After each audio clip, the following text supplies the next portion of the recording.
Hello दोस्तों, स्वागत है आपका अपने YouTube channel Rohit Goswami law classes में। आज मैं आपको कराने वाला हूं लीगल हिस्ट्री, जिसे हम बोलते हैं आधुनिक इतिहास, और जिसका कोड होता है 1205 या 2005। और मैं कराने वाला हूं आपको वेरी इंपॉर्टेंट लॉन्ग क्वेश्चन, और क्वेश्चन का नाम है हमारा प्रीवी काउंसिल। प्रीवी काउंसिल, या इसे इस नाम से भी जानते हैं, दीवानी प्रीवी काउंसिल।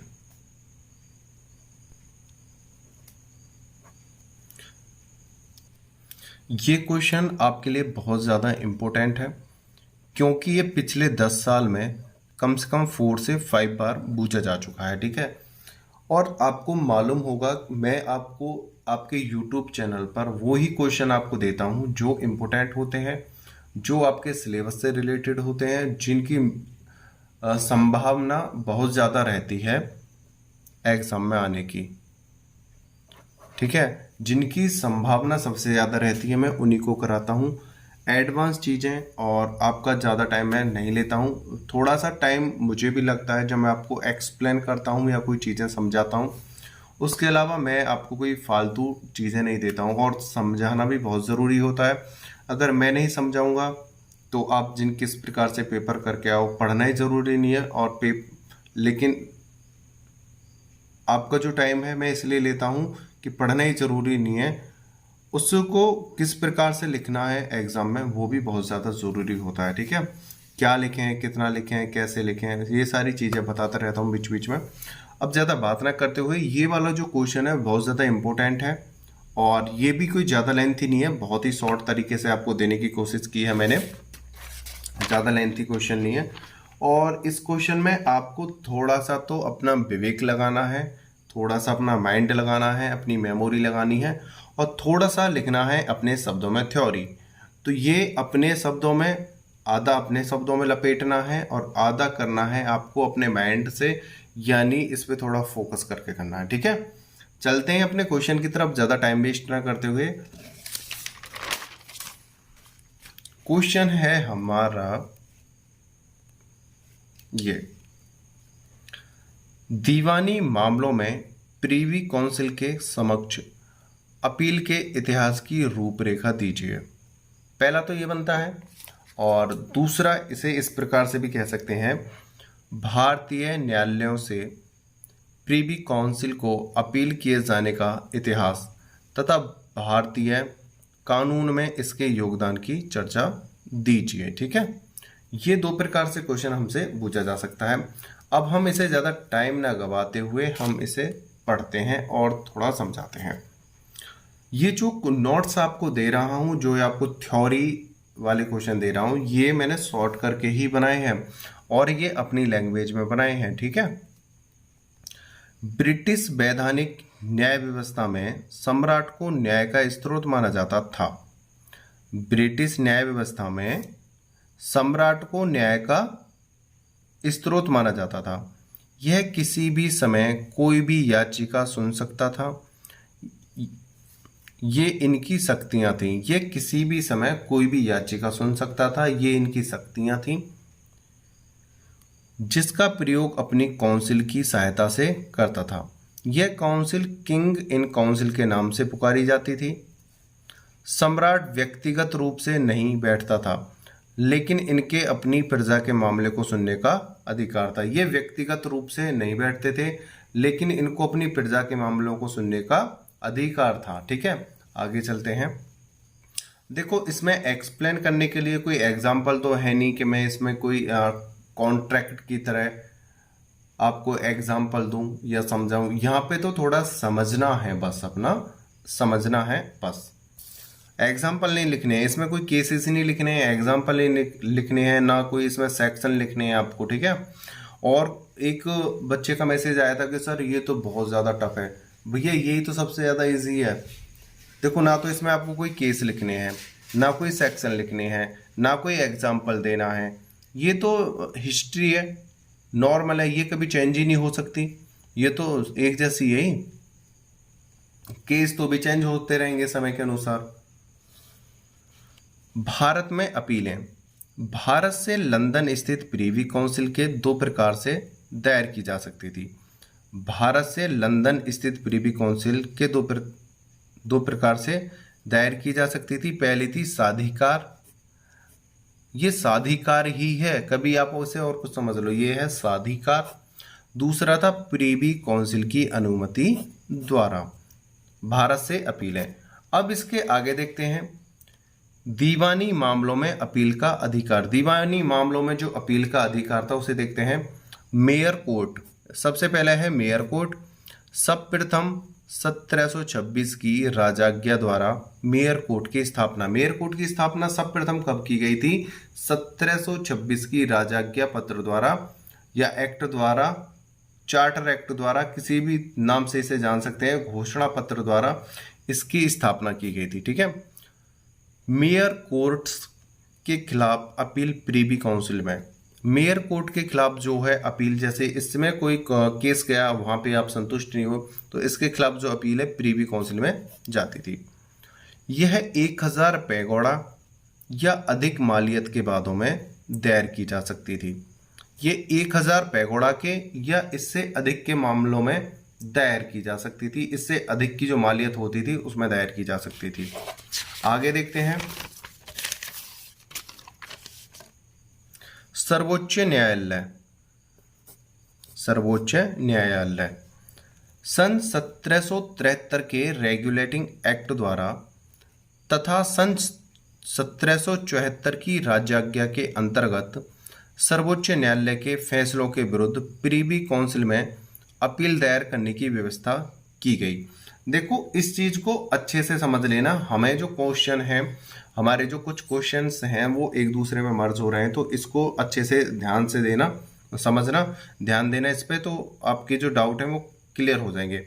सर्वोच्च न्यायालय सन 1773 के रेगुलेटिंग एक्ट तथा सन 1773 के रेगुलेटिंग एक्ट तथा सन 1774 की राज्याज्ञा के अंतर्गत सर्वोच्च न्यायालय के फैसलों के विरुद्ध प्रीवी काउंसिल में अपील दायर करने की व्यवस्था की गई। सर्वोच्च न्यायालय के विरुद्ध जो अपील की जाती थी वो प्रीवी काउंसिल में की जाती थी।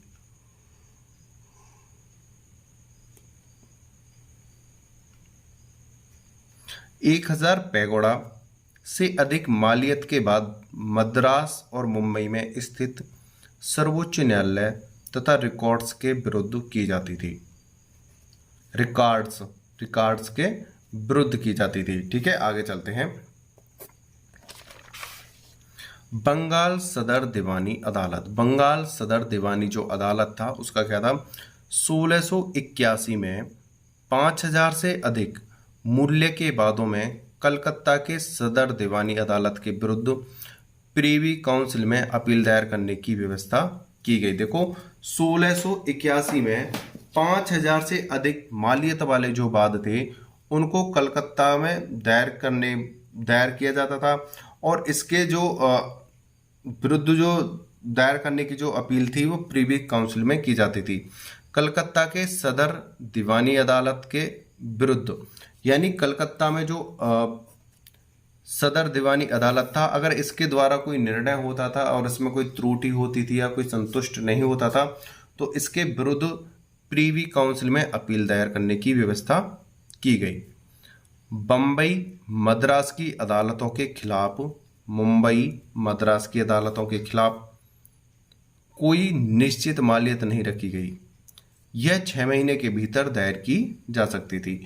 ये जो अपील दायर की जाती थी ये 6 महीने के अंदर दायर की जा सकती थी। अब आ जाता है उच्च न्यायालयों से अपील। कलकत्ता, मुंबई व मद्रास में सदर दीवानी के स्थान पर उच्च न्यायालय की स्थापना। देखो उच्च न्यायालयों की स्थापना की गई और इसमें क्या हुआ? कलकत्ता, मुंबई व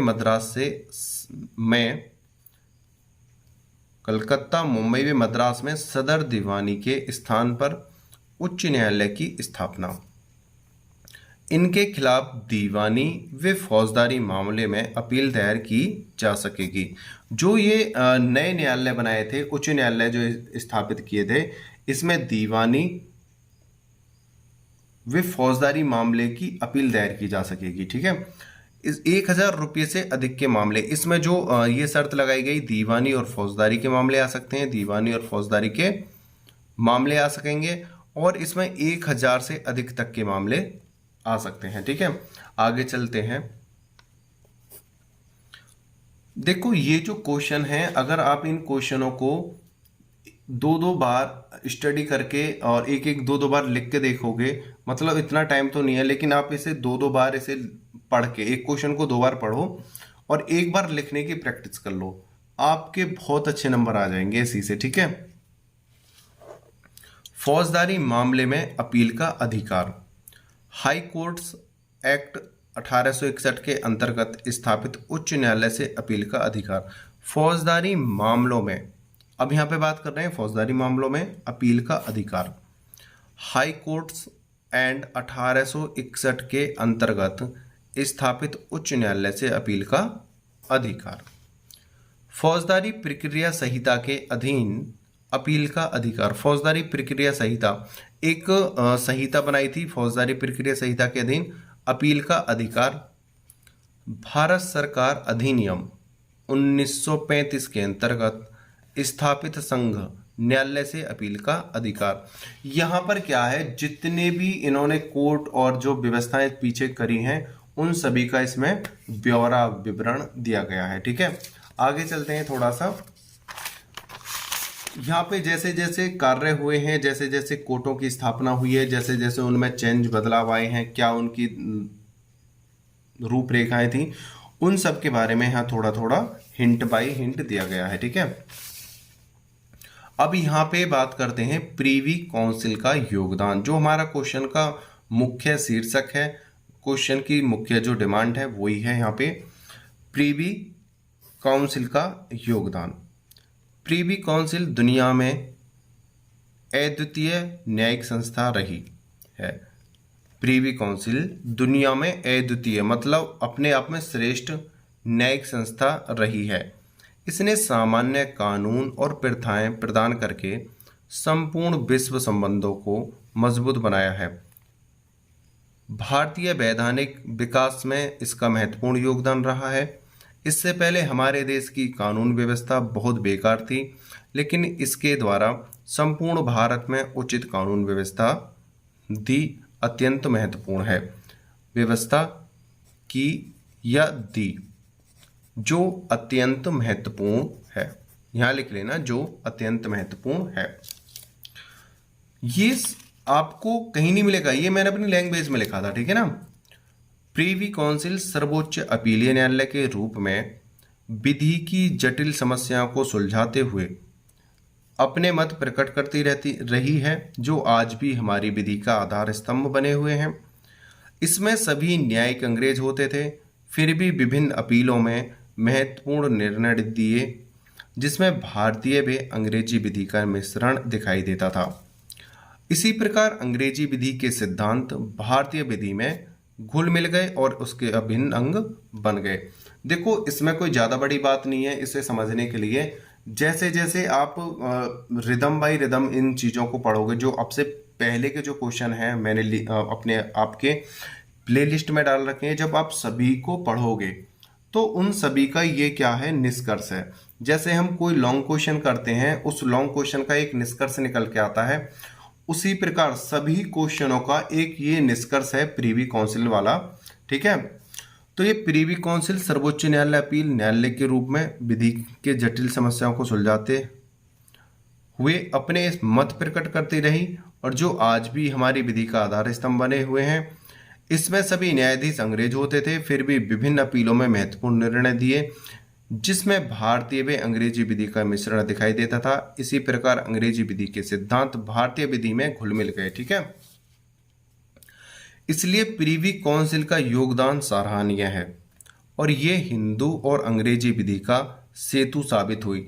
यानी कि अंग्रेजी विधि और हिंदू विधि मिलकर इन्होंने एक नए भारत के लिए एक कानून व्यवस्था स्थापित की थी, ठीक है। और ये जो एक सेतु साबित हुई, यानी दोनों का मिला जुला मिश्रण साबित हो गई। भारतीय संविधान के लागू होने तक यह न्याय प्रशासन का कार्य करती रही। देखो, ये जो अंग्रेजी विधि थी, जब तक हमारा देश आज़ाद नहीं हुआ था, तो ये ही अंग्रेजी विधि हमारे देश में कार्य करती रही। और सन 1949 में प्रीवी काउंसिल का क्षेत्राधिकार भारतीय अपीलों के संबंध में समाप्त कर दिया गया। 1947 को हमारा देश आज़ाद हो गया था, लेकिन 1949 में प्रीवी काउंसिल के क्षेत्राधिकार समाप्त कर दिए गए। जब तक हमारा देश आज़ाद हुआ तब तक भी यही कानून चालू थे, और जब तक हमारा खुद का संविधान बनकर तैयार नहीं हो गया था तब भी उन्हीं के कानून चालू थे। 26 जनवरी 1950 को भारतीय संविधान लागू होने पर प्रीवी काउंसिल का यह क्षेत्राधिकार सर्वोच्च न्यायालय को प्राप्त हो गया। यानी जो हमारे देश का सर्वोच्च न्यायालय है उसे प्राप्त हो गया, और जो प्रीवी काउंसिल के जो कार्य थे वो सर्वोच्च न्यायालय को चले गए, और जो इनके जो अधिकार थे वो समाप्त हो गए। और ये किसने ले लिए? भारत के सर्वोच्च न्यायालय ने। और भारत का संविधान लागू हो गया 26 जनवरी 1950 को। समाप्त तो इनके अधिकार 1950 को ही हो गए थे प्रीवी काउंसिल के, लेकिन हमारा जो संविधान था 26 जनवरी 1950 को लागू हुआ, और तभी से प्रीवी काउंसिल के जो कार्य थे वो सभी समाप्त हो गए थे। इस क्वेश्चन का जो अर्थ है, जो निष्कर्ष है, आप जो प्ले लिस्ट में जो मैंने आपको क्वेश्चन कराए हैं, लॉन्ग, शॉर्ट, वेरी शॉर्ट, जो भी हैं, आप उनको जब स्टडी करोगे, उन सभी का जैसे हम लॉन्ग क्वेश्चन का निष्कर्ष निकालते हैं, उसी प्रकार ये सभी क्वेश्चनों का एक निष्कर्ष है। ये क्वेश्चन आपके एग्जाम में बहुत बार पूछा गया है, और इस क्वेश्चन को ज़्यादा लेंथी नहीं बनाया है, क्योंकि ये क्वेश्चन आपके लिए बहुत ज़्यादा इम्पोर्टेंट भी है, तो इसलिए इसमें ज़्यादा कुछ लिखना नहीं है। जैसे जैसे मैंने पॉइंट बाय पॉइंट आपको टॉपिक बाय टॉपिक दिए हैं, उसी आधार पर इसे लिखना। उम्मीद करता हूँ ये वाला क्वेश्चन आपको बहुत अच्छे से समझ में आया होगा, और अगर आपको ये क्वेश्चन अच्छे से समझ में आया है तो प्लीज़ हमारे चैनल को लाइक, शेयर एंड सब्सक्राइब कर देना, और बेल आइकन घंटी को दबा देना, जिससे कि जब भी कोई नई वीडियो आएगी तो आपको पता चल जाएगा, ठीक है ना। और भाई, और मेरे कुछ सिस्टर्स हैं, कुछ ब्रदर हैं, कुछ मेरे दोस्त हैं, तो वो कहते हैं कि सर जल्दी जल्दी वीडियो बनाइए। भाई, आज मैं आपको बता दूं, मैं पिछले 5 घंटे से आपके लिए वीडियो बना रहा हूं, और देखो, आपका कहना भी जायज़ है, क्योंकि 10 तारीख का आपका एग्ज़ाम है। मैं आपकी समस्याएं समझ रहा हूं, क्योंकि अगर मैं बीमार ना होता तो भाई अब तक मैं आपकी सारी वीडियो प्रोवाइड करा चुका होता, लेकिन मेरी भी मजबूरियां थी, और देखो ज़्यादा मेरी हालत ठीक नहीं हुई। उसके बावजूद भी आपका इतना प्यार मुझे मिलता है, इतना सपोर्ट आपका मुझे मिलता है, उसके लिए मैं आपको दिल से धन्यवाद देना चाहता हूँ, करना चाहता हूँ। और मैं ना चाहते हुए भी मेरी हिम्मत इतनी नहीं होती है, फिर भी मैं आपके लिए बैठता हूँ, क्योंकि मैं नहीं बैठता हूँ, ये आपका प्यार मुझे बैठाने लग जाता है इस कुर्सी पे। और देखो, ये है आपका प्यार, सही है। देख रहे हो, रात के 2 बजे हुए। अभी इस वीडियो को बना रहा हूँ, अपलोड करूँगा, डाउनलोड करूँगा, थंबनेल, ये सारा, ये मेरी ताकत नहीं है, ये सब आपके प्यार की ताकत है। आप जो मुझे भर भर के प्यार देते हो, कमेंट करते हो, लाइक सब्सक्राइब कर रहे हो, लेकिन एक कमी है, तुम लाइक थोड़ा कम करते हो, लाइक करा करो। ये सब आपका प्यार ही है जो मैं यहाँ पे आपको वीडियो दे रहा हूँ, और मेरी जो हालत जो सुधरी है सिर्फ आपके प्यार की वजह से ही सुधरी है, नहीं तो पता नहीं कब तक मेरी हालत ख़राब रहती। और आपका प्यार मुझे बहुत मिल रहा है, उसके लिए धन्यवाद। और आप परेशान ना हो, आपकी जो तैयारी है, आप इतना कुछ पढ़ोगे, अच्छे से हो जाएगी। और एक भाई ने मेरे से क्वेश्चन करा था सर कि हमें एक क्वेश्चन और करा दीजिएगा, उन्होंने बोला था नंद कुमार वाला, ठीक है। मैं उनके कहने पर मैं इस क्वेश्चन को भी करा दूंगा, आप परेशान ना होइएगा।